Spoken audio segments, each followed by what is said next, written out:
रहूंगा। Enjoy the show. World की top 200 sniper shooters की एक लिस्ट है, उसमें सिर्फ एक ही इंडियन का नाम है।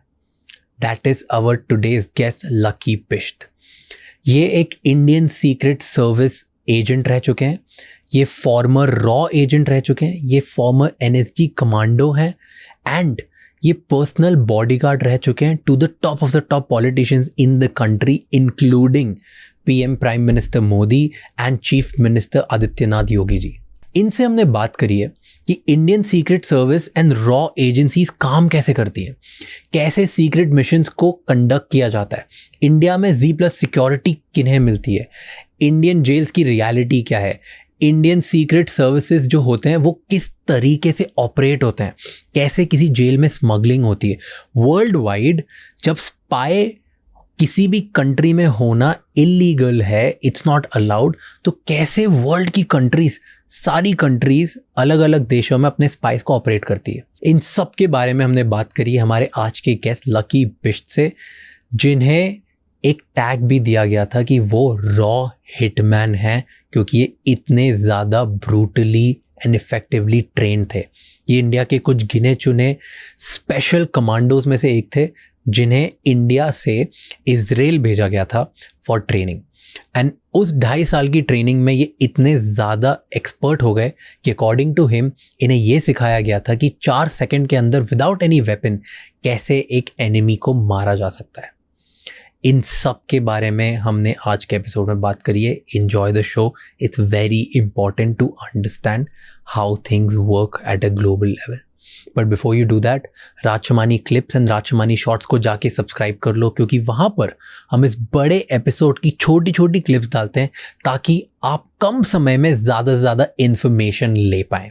एंड इस पूरे एपिसोड का ऑडियो एक्सपीरियंस स्पॉटिफाई पर अवेलेबल है, जहाँ पर जाके आप हमें फॉलो कर सकते हैं। Enjoy the show.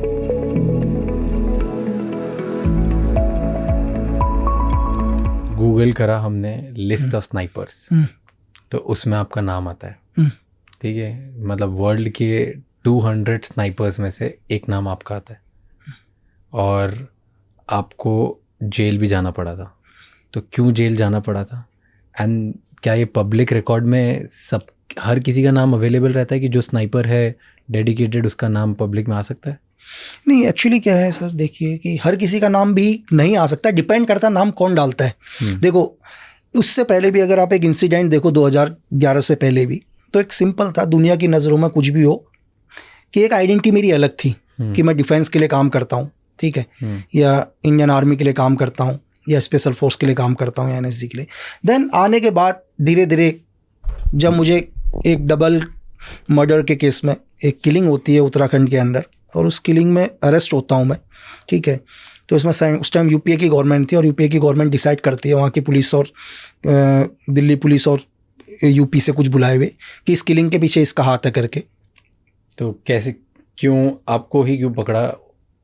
राजू पारगाई और अमित आर्या केस पर। ये दोनों कौन थे?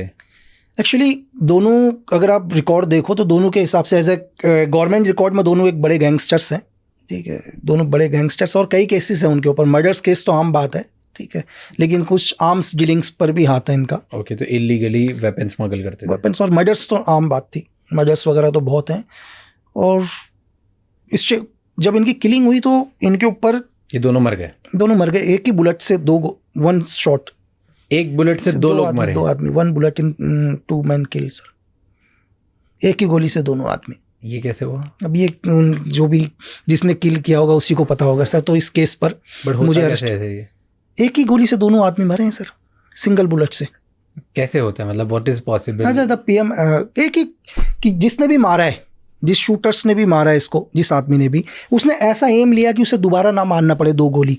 उसने इस टाइप का डायरेक्शन बनाया है कि वो एंगल लिया है कि एक ही साथ दोनों का हेड जाना चाहिए करके, दोनों के हेड एक साथ एक ही गोली से। और कैसे पॉसिबल है? मान लो अगर ये 2 लोग हैं तो सामने से दोनों नहीं, तो फिर वो एंगल वैसा लेगा ही नहीं ना सर, साइड से रहते। एज ए थ्योरी के हिसाब से अगर जैसे मैं करूं तो एग्जांपल के लिए आप और मैं बैठा हूं, मैं और आप हैं अभी सामने, एक दूसरे के सामने बैठे हुए, अगर कोई स्नैपर होगा अगर मेरी थ्योरी के हिसाब से अगर कोई चलता है तो 100% या तो आपके बैक से मुझे मारेगा या मेरे बैक से आपको मारेगा, दाएं बाएं से नहीं मारेगा। हाँ। ठीक है, क्योंकि एक गोली मारने के बाद तो रीलोड करेगा तो इतनी देर में मैं रेडी हो जाऊंगा, सेकंड्स के फर्क में। तो उसने जो भी एंगल बनाया है, या तो आपके 360 डिग्री बैक पर बनाया उसने, ठीक है, या मेरे 360 बैक पर बनाया है, तो जो भी उसने पॉइंट रखा उसने दोनों का हेड एक ही गोली से पॉइंट रखा है सर। तो उस हेड से फिर इस हेड से पार एक ही, तो ये एक की अगर आप तो पावरफुल स्नाइपर नहीं, गोली बहुत पावरफुल है सर। गोली के अंदर क्या होता है, आपको डिपेंड करता है गोली का रेंज क्या है। हर गोली का अपना रेंज होता है दुनिया के, ठीक है। आप एक पिस्टल से फायर करते हैं तो पिस्टल का रेंज है 15 मीटर सर। 15 मीटर पर मेरी तरफ से आप 12 सर भी लेके आ जाओगे तो 12 सर भी उड़ा देगा, वो पार कर जाएगा। अच्छा। AK-47 है, 300 गज रेंज है उसका। 300 गज में मुझे लगता है अगर हम 15 आदमी भी खड़े होंगे तो 15 को पार कर देगा सर। बट एक ही शर्त होनी चाहिए कि गोली आपके बोन में टच नहीं होनी चाहिए सर, क्योंकि बोन बहुत मजबूत होता है। बोन को गोली नहीं पार कर पाती, एकदम से तोड़ देगी, पार नहीं कर पाएगी। एक बुलेट से 2 लोगों को मार दिया, 2 लोगों को, दोनों टॉप गैंगस्टर्स को, दोनों टॉप। कई केसेस, तो फिर कभी केस प्रूफ नहीं हुआ सर। तो इसके चक्कर में आपको जेल में डाला? मुझे उठा इस केस के ऊपर क्या कि ये किलिंग भाई आपने करी है? मैंने करी है किलिंग, ठीक है। लेकिन किलिंग के लिए भाई उस टाइम यूपीए गवर्नमेंट एक ही चीज थी कि यार भाई किलिंग का कोई मोटिव तो होना चाहिए। क्यों मारूंगा, चलो एक कोई मतलब नहीं, हम कहीं जानते ही नहीं, लेकिन मारेगा क्यों आदमी।